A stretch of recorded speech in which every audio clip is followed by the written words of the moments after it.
Lihatlah aksi Evan, pemain kuda lumping cilik ini. Warga Kertapati ini cukup lihai bermain kuda lumping bersama personel kuda lumping Turogo Joyo.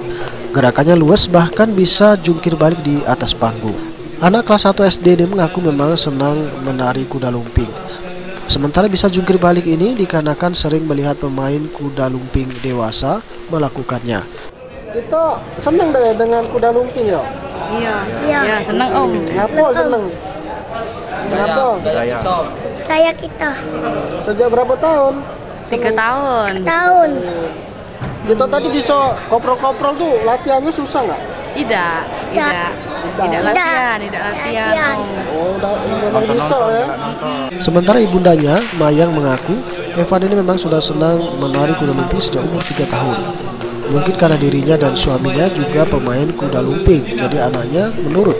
Dia berencana sampai besar nanti Evan akan tetap diikutkan dalam grup kuda lumping agar bisa semakin lihai dan semakin profesional.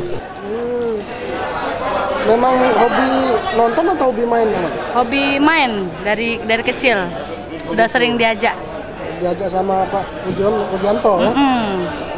Terus rencananya nanti memang diteruskan ya? Iya, mau diteruskan sampai dewasa. Wibisono, PAL TV.